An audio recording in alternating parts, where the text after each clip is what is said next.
Onde estão vocês? Estão tão longe que eu não vejo. Ou não tem ninguém aqui? Eu gostaria muito se a gente pudesse estar mais perto, mas eu sei que ninguém vai levantar de onde está, né? Porque daí eu podia conversar com vocês, né? Fazer perguntas e ouvir o que vocês respondem. Se alguém quiser chegar mais perto, tem 30 segundos para vir mais para frente. Quantos de vocês já leram a Bíblia inteira? Quantos estão lendo a Bíblia? Quantos sabem de cor o Salmo do Pastor? Quantos sabem de cor o Salmo 91? Quantos sabem de cor o Salmo 1? Bem-aventurado aqui varão que não anda segundo o conselho dos ímpios, nem se detém no caminho dos pecadores, nem se assenta na roda dos escarnecedores. Quantos sabem o Salmo 121 de cor? Quantos sabem as 3 mensagens angélicas de cor? A primeira mensagem angélica, alguém sabe? Ninguém sabe a primeira mensagem angélica, você sabe? Amém, aleluia. Bom, a primeira mensagem angélica eu acho que vocês podem dizer comigo, porque não é possível que vocês nunca tenham ouvido, né? Deus deu uma mensagem para o último tempo do mundo, e essa mensagem começa dizendo assim: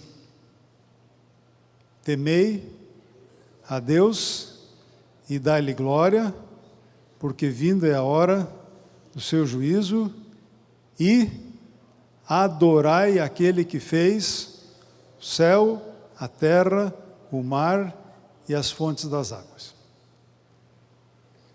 Eu escuto isso, meu pai era pastor, e eu escuto isso faz 68 anos quase. O que quer dizer isso? Como é que a gente repete uma coisa que a gente não sabe o que é? E é uma mensagem importantíssima, que é a última mensagem que Deus ia mandar para o mundo. O que quer dizer isso? O que quer dizer temer a Deus? Quem sabe me dizer o que é temer a Deus? Reverenciá-lo e obedecê-lo. Na Bíblia em italiano, que eu leio todas as manhãs, diz assim: o temor do Senhor é um senso de profundo respeito e reverência que leva à obediência. Isso é temor a Deus. O temor de Deus é ter um senso de profundo respeito e reverência diante de Deus que leva à obediência. Então, o temor de Deus tem a ver com obediência. No livro de Jó diz que o temor do Senhor é o quê? Princípio da sabedoria. Viu como vocês sabem mais versos do que eu pensava? E Salomão repete isso: o temor do Senhor é o princípio da sabedoria. E diz que a sabedoria é andar nos caminhos de Deus, e inteligência é sair dos caminhos do mal. Sabedoria é andar nos caminhos de Deus, e inteligência é sair dos caminhos do mal. Que legal, né? Então, isso é a primeira parte da primeira mensagem angélica. O temor do Senhor é o princípio da sabedoria. Temei a Deus. Dá-lhe glória. O que é dar glória a Deus? Como assim? Quem sabe? O que é dar glória a Deus? Sim.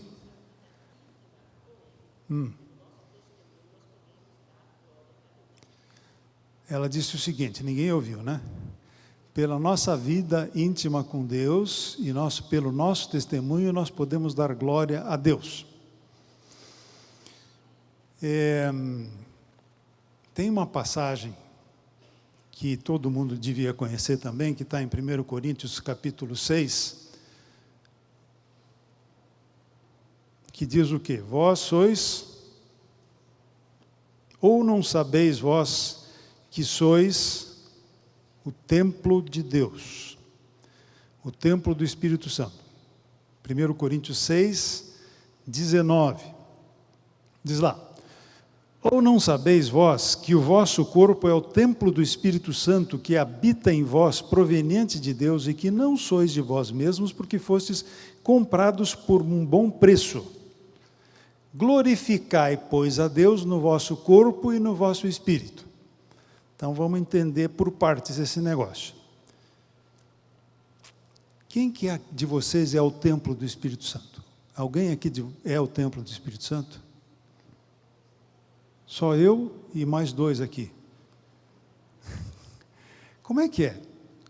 Quando Paulo fala assim, vocês não sabem que vocês são o templo de Deus? O templo do Espírito Santo? Vocês aí que não levantaram a mão, não sabiam disso, que vocês eram o templo do Espírito Santo? Que habita em vocês proveniente de Deus e que não sois de vós mesmos. O vosso corpo é do Espírito Santo, porque vocês foram comprados por um preço muito caro. Quem comprou vocês? Jesus. Como é que ele comprou? Morrendo na cruz. Um preço caríssimo para Deus. Caríssimo. Muito caro. Para comprar a mim. E eu pertenço a Deus. Mas eu vou fazer de novo a pergunta. O Espírito Santo habita em todas as pessoas? Então, como é que é? Quando ele diz assim, não sabeis vós que o vosso corpo é o templo do Espírito Santo, que habita em vocês, quando que o nosso corpo é o templo do Espírito Santo? Quando é que ele se torna o templo do Espírito Santo? Quando é que ele se torna o templo do Espírito Santo? Eu vou fazer uma outra pergunta. Quando é que os discípulos de Cristo se tornaram o templo do Espírito Santo? Quando o quê? Quando entraram em comunhão sincera com Deus. Quando aconteceu isso? Teve um dia que nós conhecemos de cor. Dia de Pentecostes.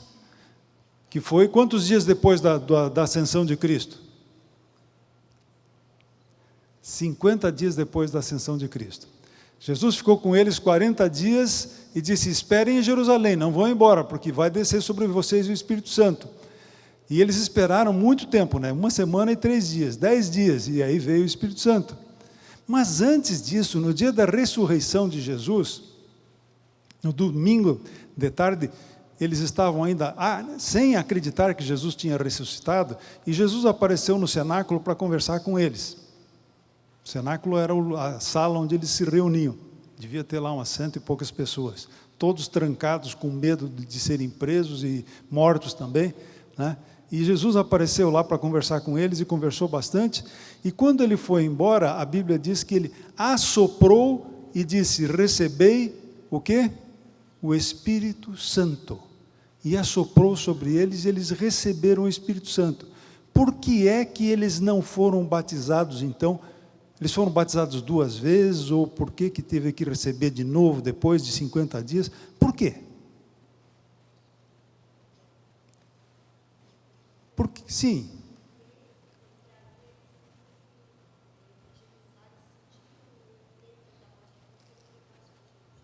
O que a irmã falou é que naquele dia do Pentecostes eles tinham que receber mais porque eles iam evangelizar o mundo e tinham que ter o Espírito Santo. Tudo isso é verdade, mas não é por isso que o Espírito Santo não desceu antes. É porque antes eles não tinham aberto espaço para o Espírito Santo entrar neles. E esse é o problema. Quando a gente não tem o Espírito Santo é porque a gente não abriu espaço, a gente não renunciou às coisas que a gente teria que renunciar para o Espírito Santo entrar. A gente muitas vezes diz assim, eu quero o Espírito Santo, mas eu continuo tomando conta da minha vida. É como se eu convidasse uma visita muito importante para ficar na minha casa, e dissesse, você pode ir da porta da sala até o teu quarto, mas no escritório você não entra, não vai também no banheiro, porque lá é minha parte. Na cozinha nem passe. Assim, às vezes, a gente não recebe o Espírito Santo porque a gente não deixa o Espírito Santo entrar. E Paulo diz assim, vocês não sabem que vocês não são de vocês? Que o Espírito Santo quer habitar em vocês? Porque vocês foram comprados por um preço caríssimo. Glorificai, pois, a Deus no vosso corpo e no vosso espírito. Tem uma passagem que eu acho muito interessante, que Jesus disse para os discípulos, e eu vou ler aqui para vocês, está em João, capítulo 16, João capítulo 15, verso 8 diz assim: nisto é glorificado o meu Pai, e que deis o quê? Muito fruto. Então nós somos Deus é glorificado quando nós damos muito fruto, e Paulo diz assim: glorificai, pois, a Deus no vosso corpo e no vosso espírito. O que quer dizer ser Deus glorificado no nosso corpo e no nosso espírito? Como é que nós podemos glorificar a Deus no nosso corpo e no nosso espírito? O que vocês acham? Na alimentação, no vestuário. A senhora White diz assim: não pode ser para a glória de Deus que o nosso corpo fique doente. Isso não é para a glória de Deus. Não pode ser para a glória de Deus que a nossa mente seja mesquinha, doente, frágil. Nós glorificamos a Deus quando nós temos saúde física, mental, social, quando nós nos relacionamos bem com as pessoas, tratamos bem as pessoas, não xingamos as pessoas, não temos conversas frívolas, não somos traidores, quando somos honestos com as pessoas, ou seja, quando nós cumprimos a lei com as pessoas, nós glorificamos a Deus. Quando nós temos uma saúde física, mental, social e espiritual, nós glorificamos a Deus. Muito bem, já entendemos duas partes. Primeira, o que era mesmo o temor de Deus? Temor de Deus é o princípio da sabedoria, mas temor a Deus é, primeiro, um sentimento de profundo respeito e reverência que nos leva à obediência. E a segunda coisa era: dai glória a Deus. Quando os 10 leprosos foram curados por Deus, por Jesus, eles pararam de longe, porque eles não podiam chegar perto. Lepra era uma doença contagiosa, terrível, todo mundo morria de medo da lepra, porque quem adquiria a lepra estava condenado a sair de casa, a não voltar mais para casa jamais, a não voltar para o emprego, a não se despedir de ninguém, não podia entrar na cidade, tinha que morar fora, qualquer coisa que ele encontrasse era imundo, ele não tinha mais poder de ganhar dinheiro, porque se ele encostasse em alguma coisa que ele produzisse, aquilo era imundo, e ninguém podia comprar dele. Era uma coisa terrível, ele só podia morar com outros leprosos. E por isso, todos os orgulhos deles iam por terra, e agora eles eram amigos dos inimigos. Por isso que leprosos judeus e leprosos samaritanos andavam juntos. E Jesus estava passando por uma cidade de Samaria, e de repente, 10 leprosos, alguns eram judeus, a maioria, e pelo menos um deles era samaritano. E eram amigos, porque agora não precisavam mais ter orgulho, porque eles achavam que eles não tinham direito nem à salvação. Mas eles tinham ouvido falar que Jesus tinha curado um leproso, e eles ficaram muito impressionados, porque isso só tinha acontecido uma vez na história do mundo, quando Eliseu curou Naamã, o Ciro. E aquilo não foi Eliseu, foi Deus que curou, quando ele tomou banho no Rio Jordão, aquelas 7 vezes, história bem conhecida de vocês. Então, Jesus tinha curado, eles pensaram: esse homem tem que ser filho de Deus, ou o próprio Deus, porque só Deus pode desfazer o castigo. Lembram-se que Moisés, uma vez, foi ofendido pela irmã, e a irmã ficou leprosa? O castigo de Deus. Então, o rei Uzias, entrou no templo, ele não podia fazer isso, entrou no templo, e os sacerdotes não deixaram ele entrar, ele ficou com tanta raiva, e a hora que ele ficou com raiva, apareceu a lepra, e se tornou leproso para o resto da vida. Teve que sair da cidade e morava numa casa separada. Então, a lepra era o significado do castigo de Deus, e somente Deus poderia tirar aquele castigo. Então, eles acreditavam que Jesus era o Filho de Deus.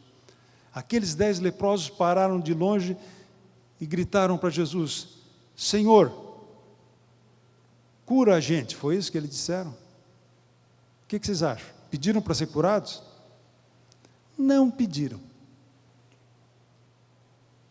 Eles disseram assim: Senhor, tem piedade de nós, tem misericórdia de nós.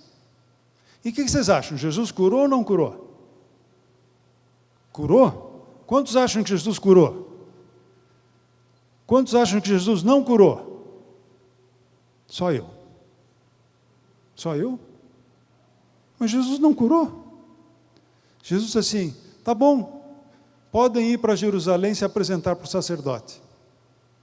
E eles olharam e a lepra continuava, estava faltando a ponta do nariz, a ponta da orelha, um pedaço do dedo, um dedo dos pés, cheios de feridas, continuavam. E Jerusalém ficava a mais de 100 quilômetros, e eles pensaram assim: está mandando a gente ir se apresentar para o sacerdote sem ter nos curado, e vamos caminhar 100 quilômetros até Jerusalém a pé. E tinha um deles que era samaritano que pensou assim: como me apresentar para o sacerdote? Eu sou samaritano, eles não me deixam, nem que eu não tivesse lepra, eu não podia entrar em Jerusalém para conversar com o sacerdote, eu não posso ir lá. Mas eles tinham a noção de que aquele homem dera uma ordem diferente, era uma ordem que não podia deixar de ser obedecida. Tinha uma autoridade naquela ordem. Eles disseram: nós vamos, nós não temos nada a perder, e quem sabe vamos ser curados. E no caminho, de repente, um deles olhou na mão, e a mão estava inteirinha, não estava mais faltando um pedaço do dedo, e botou a mão na orelha, a orelha estava completa, o nariz também, e olhou, as feridas tinham desaparecido, e olhou para os companheiros dele, todo mundo estava curado, e começaram a gritar: aleluia, glória a Deus, e pular: estou curado, eu vou ver minha mulher, vou abraçar minha mulher, meus filhos, vou voltar para o trabalho, é agora mesmo, e saíram correndo. E o samaritano disse: peraí, vamos voltar. Quem ia voltar? Coisa nenhuma. Mas vocês não vão agradecer? Não, não precisa agradecer. E o samaritano voltou, gritando em alta voz para todo mundo ouvir, dando glórias a Deus, porque ele tinha sido curado. Então, dar glórias a Deus é contar para as pessoas o que Deus fez por você. Porque eu sou um leproso. A lepra, ela é uma doença que atinge o sistema nervoso, que desfigura as pessoas, que nos afasta da família, que nos afasta do nosso trabalho e que nos afasta de Deus. Isso é o pecado. Isso é o que o pecado estava fazendo comigo. E Deus me curou disso. E eu devia contar isso para as pessoas. E era isso que ele vinha fazendo. Isso é dar glória a Deus. Temei a Deus e dai-lhe glória, porque vinda é a hora do seu juízo. E agora adorai aquele que fez o céu, a terra, o mar e as fontes das águas. O que é adorar a Deus?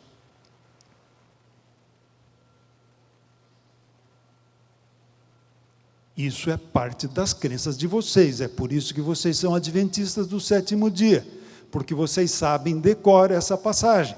E porque vocês vivem isto. O que é adorar a Deus? Então vamos contar uma história que vocês conhecem. Tinha 3 jovens na Babilônia, 4, mas um não estava presente. Esses 3 jovens foram chamados para fazer uma cerimônia na planície de Dura. Como era o nome dos 3 jovens? Sadraque, Mesaque e Abednego. Eles tinham uma missão ali junto com todos os outros funcionários públicos, governadores, senadores, deputados, toda aquela gente que não é corrupta. Então chegaram lá nesta planície e na hora que tocou a orquestra, eles tinham que se ajoelhar para adorar a estátua de ouro do rei. Eu vou perguntar para vocês, e vocês, se puderem, me respondam. Quais são as coisas mais importantes da vida de vocês?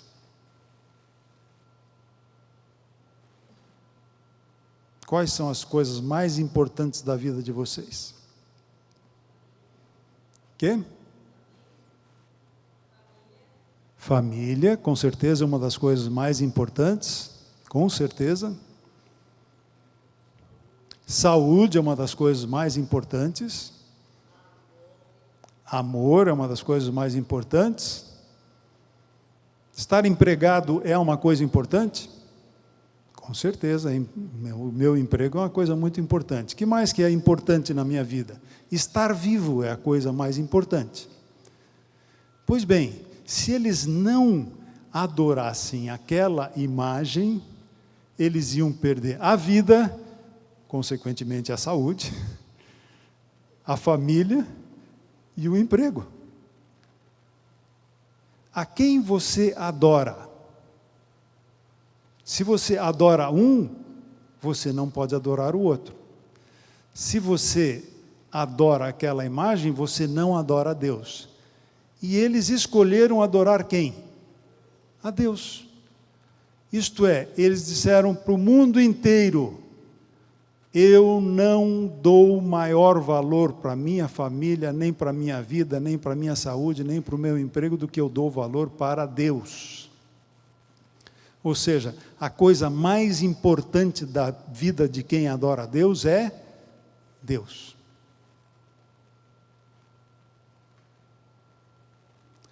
E quando aquele leproso veio correndo e gritando para as pessoas: aleluia, Jesus me curou, contando como Jesus tinha feito, e as pessoas disseram: mas ele fez isso com você, ele fez isso, foi assim, assim, assim, e de repente ele encontrou Jesus. E o que ele fez? Imediatamente se jogou aos pés de Jesus e adorou a Jesus, porque Jesus restituiu a ele a vida, a família, a igreja, a religião, a saúde, tudo. Por isso que diz lá: temei a Deus e dai-lhe glória, porque vinda é a hora do seu juízo. A hora do seu juízo é de você receber a compensação. É hora de você receber o pagamento por ter sido fiel, apesar de ser um pecador. A hora do juízo não é uma hora de sofrimento. Se você temeu a Deus, se você deu glória a Deus, você não tem por que temer o juízo. Vai ser a hora que você vai receber de volta tudo que Adão e Eva perderam no Jardim do Éden. Que Deus nos abençoe. Que Deus nos abençoe. Amém.